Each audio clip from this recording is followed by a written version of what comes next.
Konnichiwa, I'm Ben Wattenberg in Tokyo. If you look at Japan today, you can learn something about America tomorrow.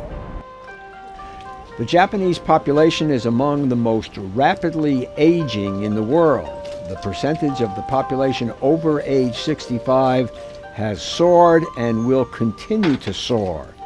This places stress on Japan's social security, insurance, and healthcare systems. The same trends, although happening later, are in motion in America.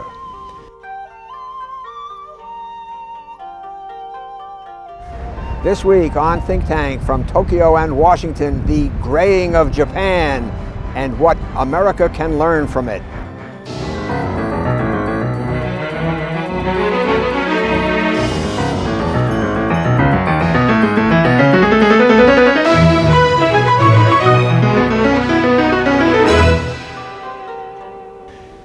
To understand the future of both Japan and the United States, we should look at and compare two major demographic forces at work in each country. Since World War II, the average life expectancy of people in America and Japan has risen sharply. Why? Better health care, better diet and nutrition, rising living standards. After World War II, all over the world, countries experienced a major spike in birth rates, the so-called baby boom. Japan's boom was mild and ended early. America's was big and lasted for almost 20 years. Since the boom, however, fertility rates in both countries have dropped dramatically.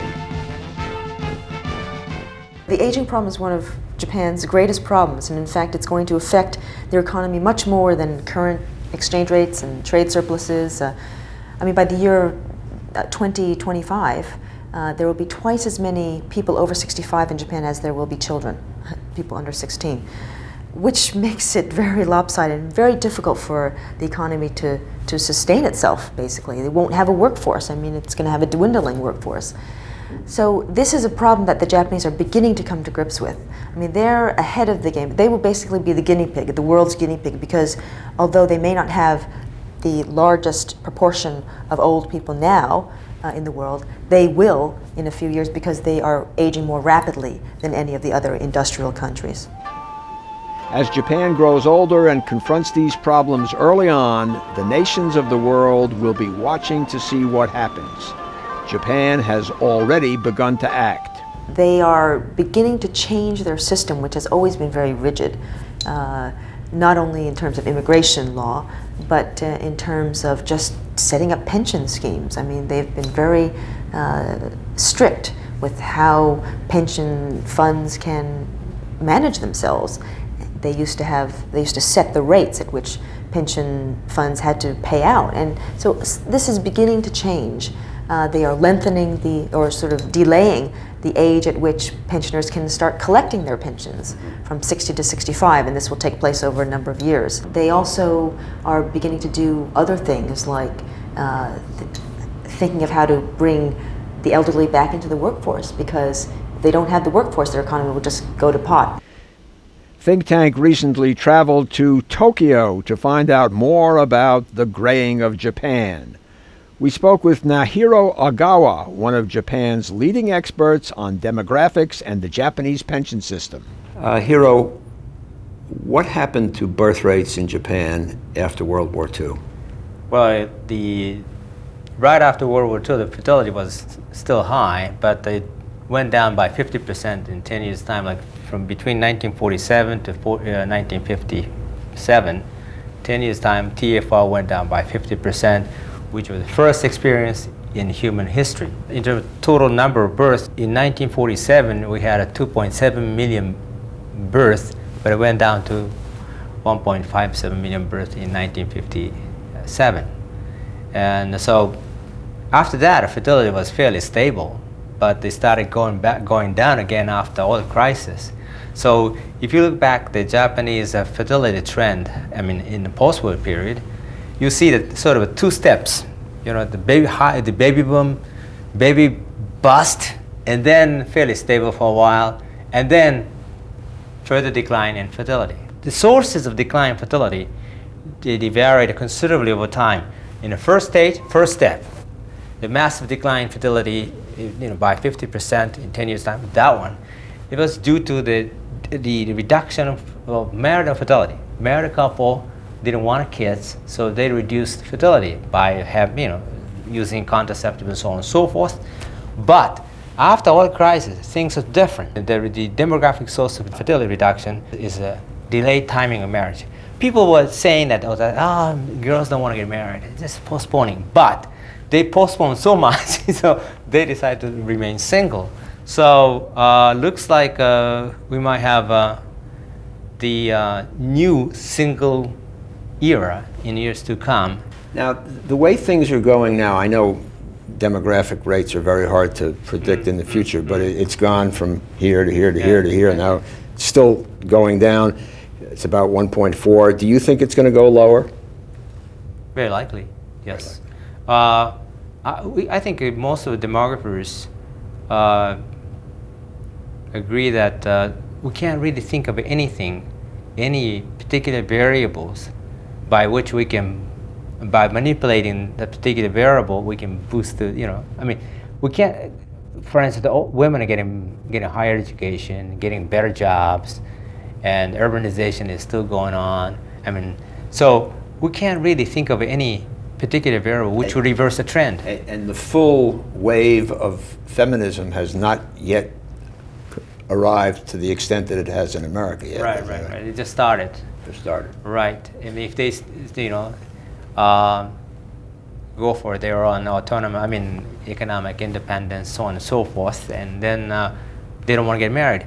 Interesting thing is that the reason why the women started postponing their marriages, of course, higher education is one of the factors, greater employment opportunities another factor, but between 1988 and 1996, about the last 10 years I would say, the mate selection criteria of the Japanese women have changed. The mate selection criteria.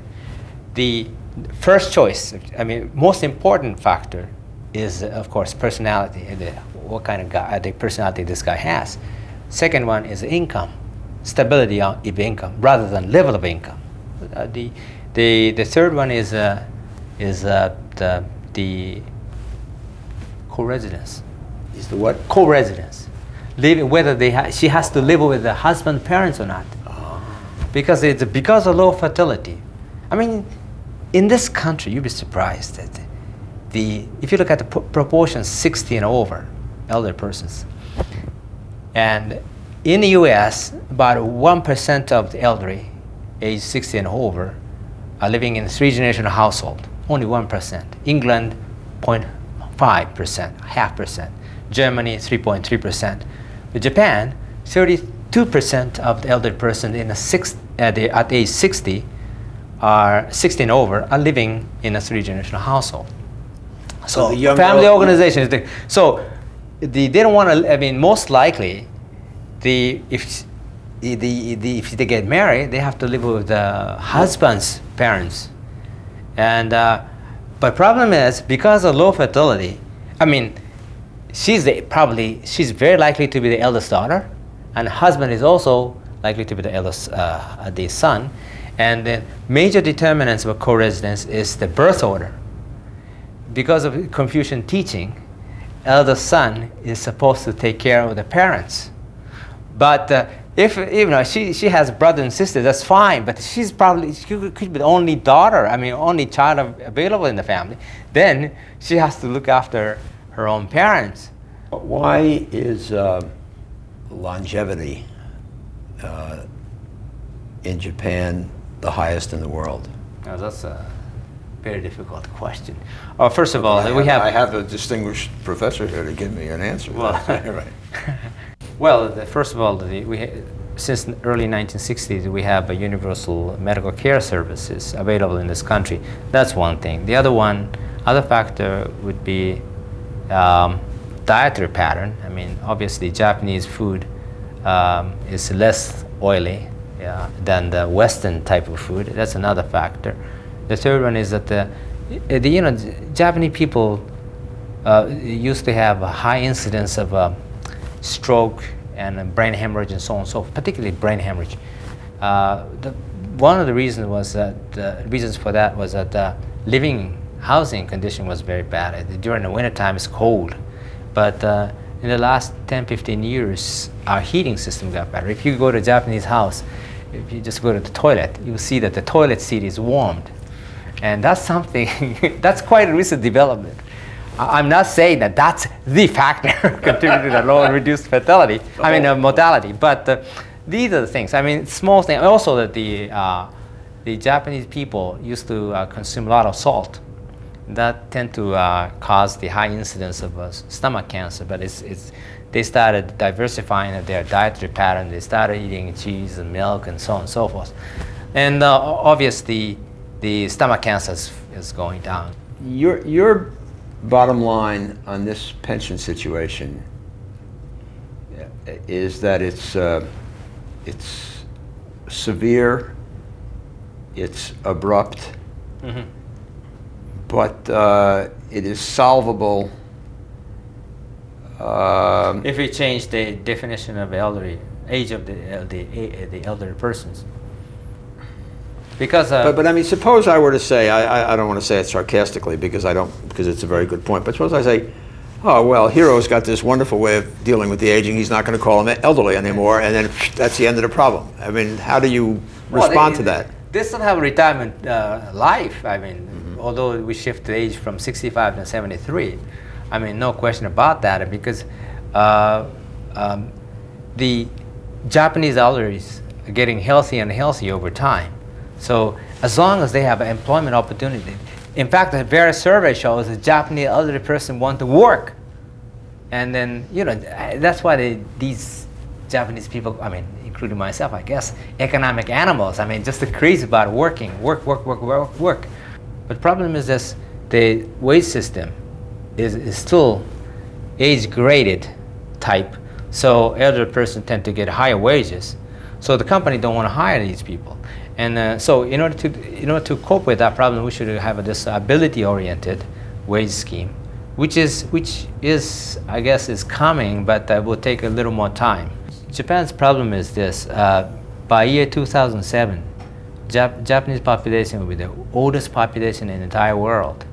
And in the past, since the Meiji period, Japan learned a lot of lessons from Western countries, industrial countries. Whenever we had trouble, we sent missions to these countries to learn the policies and programs. And then we made a little change, modified here and there, and then we managed to cope with our own problems. And we've been very successful in doing that. But after year 2007, Japan will be the oldest population in the entire world. We can't learn anything new from other countries. I mean, we have to be more creative than before in terms of the policies and programs. But these Asian countries are lucky in a way that they're coming lagging behind Japan, but sort of following the similar footstep, the footstep of Japan, so they can learn a lot from Japan. And also the family organizations, cultural elements, and Japan and the other Asian countries have a lot to share. So the Japanese lesson could be more effectively utilized to these countries in terms of formulating their own programs and policies. Thank you very much. Appreciate it.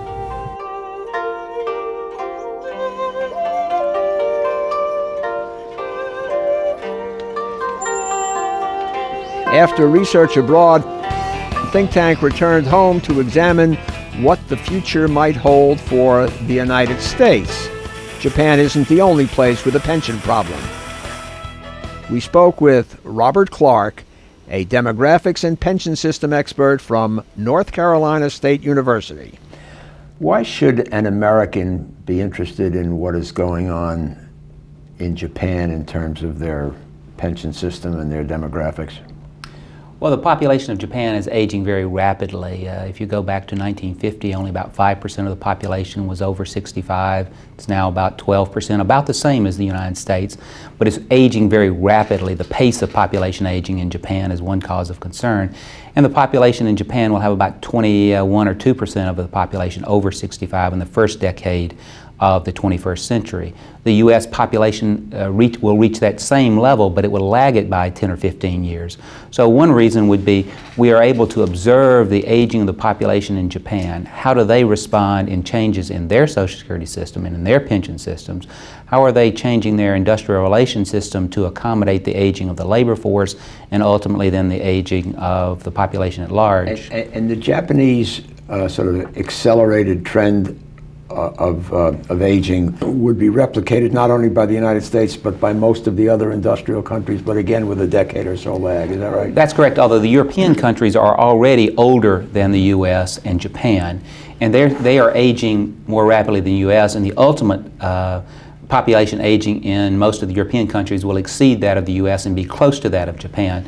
But it's really that Japan, it started out from a very young population, almost like a developing country, and has become a very old population very quickly, and will get to be a very old population rather quickly as well.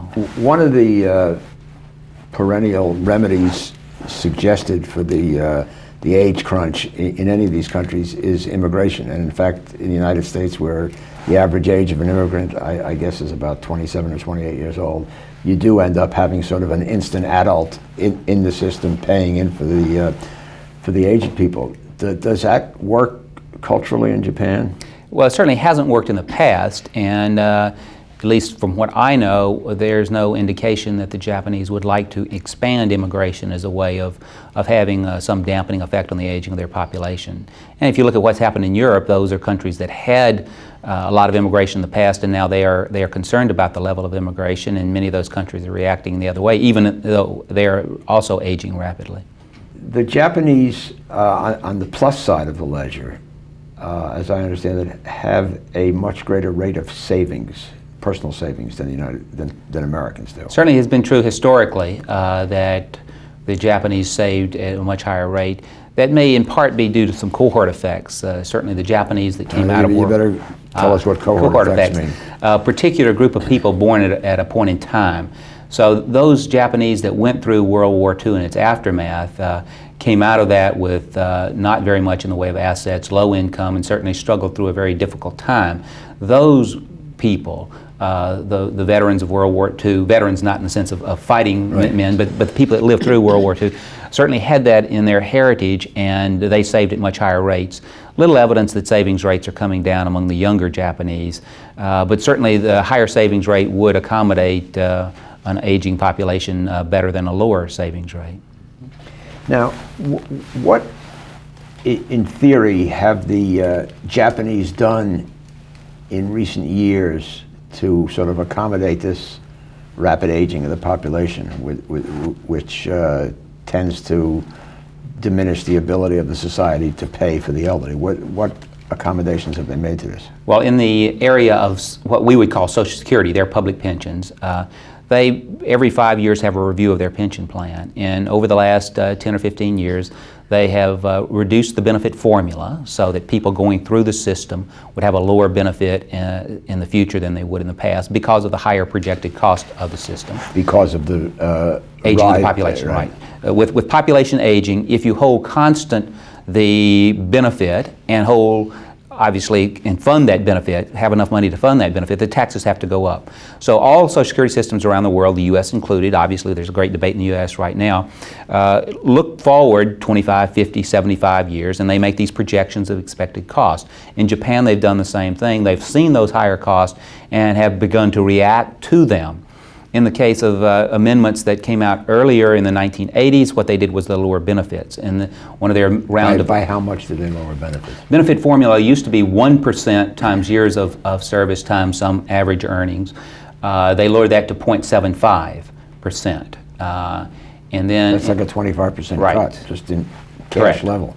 All this is phased in just like we would do it in the U.S. as well. It was a substantial cut aimed at trying to reduce the future cost of the benefits. More recently, they have increased their age of eligibility, similar to what we've done.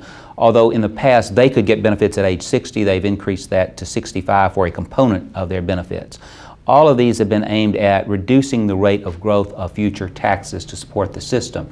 Now, however, in the United States, we have both lowered the age and raised the age. I mean, we have said you can retire instead of 65, you can retire at 62 at a lesser Right. rate. But then in the future, you won't be able to retire till what age? 67, 68? Well, the current law, Right. already scheduled is the increase in the normal, which is referred to as the normal retirement age. That is the age at which you can get unreduced benefits. It will rise from 65 to 67 during the first 2 decades of the next century. The early retirement age, which you referred to before, so you can start benefits at 62, you get a 20% reduction if you start them at 62 instead of 65. That's going to stay the same, and ultimately the reduction, I believe, will be 70%, pardon me, 30%, so you get 70% of your benefit at 62 instead of waiting to 67. In Japan, in the past it has been 60. They're increasing a component of theirs to 65, but they can still start benefits at 60. At a diminished rate. At a diminished rate for their what they refer to as a flat benefit. They have a 2-tier system. One benefit is sort of a flat dollar amount that everybody gets, and then they have an earnings-related benefit added onto that for employees. And the earnings-related benefit they will still be able to get at 60. The flat benefit will be fully a normal retirement age at 65, early at 60. Have they also raised Social Security taxes? Yes, regularly, during these 5-year reviews, they regularly increase their tax rate. Currently, their payroll tax is already 17% of covered payroll, whereas ours for Social Security plus disability would be, 12.4. In the future, they project that if they don't do anything else, they'll still have an increase from 17% to about 29 or 30%. Whoa. So they're forecasting a fairly significant increase in tax rates. If you look at the proportion of GDP going to pension plans... That's just, in other words, a worker works at Toyota or Nissan or something, and 29% of his of his check? It's paid, like here, it's paid by the employer and employee. Yeah, but I mean, yes, is the answer to your question. 29%. That's what they're projecting for about 2020, 2025 in the next century. And then in addition to that, you have to pay income taxes. Correct. So they're faced with a fairly significant increase. If you look at the proportion of GDP going to public pensions, in the U.S., the forecast is it goes from something like a little bit over 4% to around 6%. In Japan, they're looking at going from something about 5% to something like 15%. So a big increase in GDP going to support these programs. That puts Japan up in the neighborhood of the European countries there. So the Japanese are basically doing all the sort of things that people have always figured you would do when these things get into a crunch. You lower benefits, you raise taxes, you try to get your people to work longer. They live longer, so you say, well, you're still getting the same deal. As I understand it, the unique thing that some other countries are thinking of, including the United States, is this idea of partial privatization or total privatization. The Japanese are not playing in that game right now. I haven't seen any indication that they are considering that. And in fact, defined contribution type plans, 401k type plans, are really unknown in Japan. All of their employer pensions are defined benefit plans. Let me just, defined contribution means you put in a certain amount of money and it's invested, and whatever it's worth when you retire at age 65 or 70, that's put into an annuity usually, where you can get the money. So if the market goes up, you make a lot more money. Defined benefit is you put a certain amount of money in, and your company or the government guarantees that you will get a certain benefit. And if it's a company plan, for example, if the market goes up above that, they try to glom onto the difference. Correct. I mean, in a sense, the company is liable to have enough money in the fund to pay the benefit. And if it goes down, they would be liable also, right? If it goes down, they have to put in more money. And if it goes up, they can put in less. And in fact, if you look at what's happened in the United States, many companies have what are sometimes referred to as pension holidays. They haven't had to put any money into their pension plans.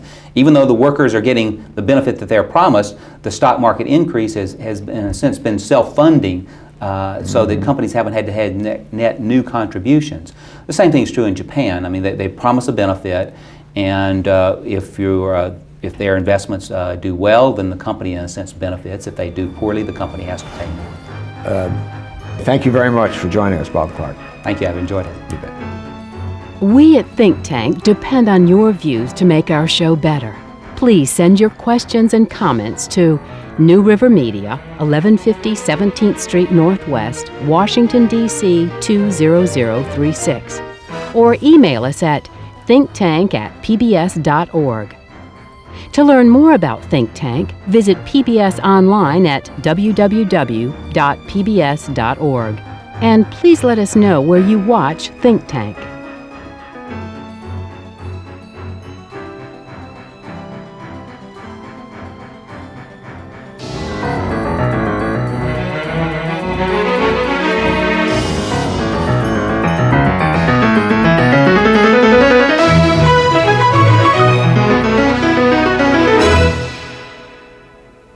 This has been a production of BJW Incorporated in association with New River Media, which are solely responsible for its content.